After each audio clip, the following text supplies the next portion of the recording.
Hello বন্ধুরা, কেমন আছো তোমরা? আমি আছি মোটামুটি, খুব ভালো নয় খুব খারাপ নয়। বেশ অনেক দিন ধরে আমি ভিডিও ছাড়তে পারছি না, তো আজকে আমি তোমাদের সাথে সেই কারণটা শেয়ার করব।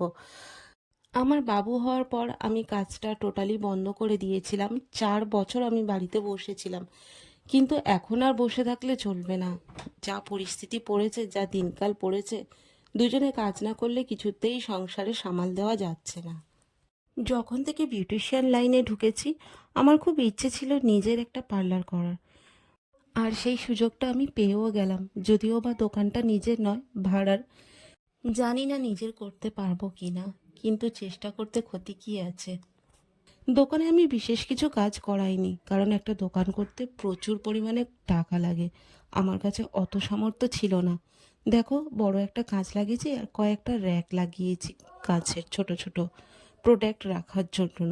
আর এই যে স্ট্যান্ডটা দেখছো, এটা আমার দিদিদের দোকানের স্ট্যান্ড। তো এই স্ট্যান্ডটা দিদিদের এখন কাজে লাগে না বলে আমার দোকানে রেখেছিল। তাই তাই সেটার মধ্যে আমি এখন টাওয়ালগুলো রেখেছি। বাট এখন বক্স করা সম্ভব নয়, তাই। আর এই যে ব্যাগগুলো দেখছো, এই ব্যাগটার মধ্যে আমার বাবানের কিছু আহ, মানে কাঁথা আছে, ব্ল্যাঙ্কেট আছে, যেহেতু ঠান্ডার সময় তাই ব্ল্যাঙ্কেট এনে রেখেছি। আর কাঁথা আছে, একটা চাদর আছে। কারণ বাবান যখন ঘুমিয়ে পড়ে দুপুরে, তো মাঝে মধ্যে দুপুরে ঘুমিয়ে পড়ে, তো ওকে এখন মেঝেতে বিছানা করে দিই। সত্যি কথা বলতে আমার বাবানের জন্য একটা ফোল্ডিং বেড নেওয়ার ইচ্ছা ছিল, কিন্তু সেটা এখনও নিতে পারিনি। ইচ্ছে তো অনেক কিছুই থাকে, কিন্তু সম্ভব হয়ে ওঠে না। তো ওটা আমি পরে পরে নেব, আগে বাবানের বেডটা নেব, এটা ইচ্ছা আছে। আর এই যে ব্যাগটা দেখছো, এর মধ্যে আমার মেকআপের জিনিস আছে, কারণ আমার কাছে বিশেষ কোনো তাক বা র্যাক বক্স তেমন কিছু নেই। কয়েকটা জাস্ট তাক করেছি, আর তেমন কিছু করতে পারিনি, এখন সম্ভব হয়ে ওঠেনি। এই ঠান্ডার মধ্যে আমার ছেলে যখন নিচে শোয়, আমার ভীষণ খারাপ লাগে, কিন্তু আমার কাছে করার কিছু নেই।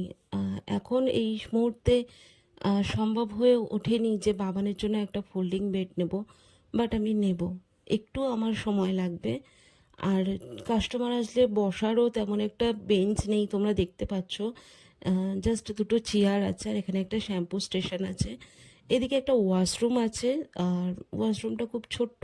বাট আমার খুব সুবিধা হয়েছে ওয়াশরুম থাকার জন্য, যেহেতু এটা ভাড়ার দোকান। নিজের দোকান হলে সেইভাবে গুছিয়ে গুছিয়ে সুন্দরভাবে করা যায়, কিন্তু যেহেতু ভাড়ার দোকান, যে ওয়াশরুম আছে এটাই আমার কাছে অনেক। আর ওখানে একটা আমি এসি লাগিয়েছি, কারণ এসিটা লাগানো খুবই দরকার ছিল। কারণ আমি পুজোর 2 মাস আগে দোকানটা খুলেছি, তো সেই কারণে তখন হালকা হালকা গরম ছিল বলে আমি এসিটা লাগিয়েছিলাম। তো এসির ইএমআই এখনও পর্যন্ত টানতে হচ্ছে। আর এখানে একটা খাওয়ার জলের ড্রাম রেখেছি, কারণ জল তো প্রয়োজনীয় প্রয়োজনীয় জিনিস, তো সেই কারণে এখানে একটা খাওয়ার জলের ড্রাম রেখেছি। দেখতেই পাচ্ছ দোকানটা একদম ছড়িয়ে ছিটিয়ে আছে, কারণ আমার বাবান এগুলো ছড়িয়েছে।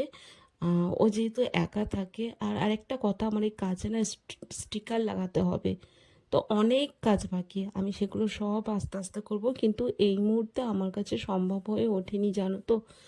কিছু করার নেই আমার। এইভাবেই ম্যানেজ করে করছি। প্রচুর খরচা হয় একটা দোকান করতে গেলে, দোকানের জিনিস কিনতে গেলে প্রচুর পরিমাণে খরচা হয়। এই স্টিকগুলো দেখছো, এগুলো ওয়্যাক্সের স্ট্রিপ আছে, তো আমার ছেলে ছড়িয়েছে এগুলো। এইগুলো ওকে আমি দিই না, তো আজকে একটু অন্যমনস্ক হয়ে গিয়েছিলাম, ও ছড়িয়ে ফেলেছে। এগুলোকে আমার একটা একটা করে ভালোভাবে ক্লিন করে রাখতে হবে। বাবান বাবান সেই সকালবেলা আমার সাথে চলে আসে। কোনো বাচ্চার সাথে সেইভাবে ও খেলতে পারে না, তো আমি যতটা চেষ্টা করি ওর সাথে খেলার। আর জিনিসপত্র বারে বারে আমি গুছিয়ে দিই, বাট স্ট্রিপ টিপ ওকে দিই না, ক্রিমও দিই না, এমনি কোম টোম নিয়ে ও খেলে একটু আধটু। তো বন্ধুরা, আমার এই নতুন কাজের শুরুটা তোমাদের কেমন লাগলো একটু প্লিজ জানিও। আর আমি কি ঠিক পথে চলেছি না ভুল পথে চলেছি, আমাকে প্লিজ একটু সাজেস্ট করো।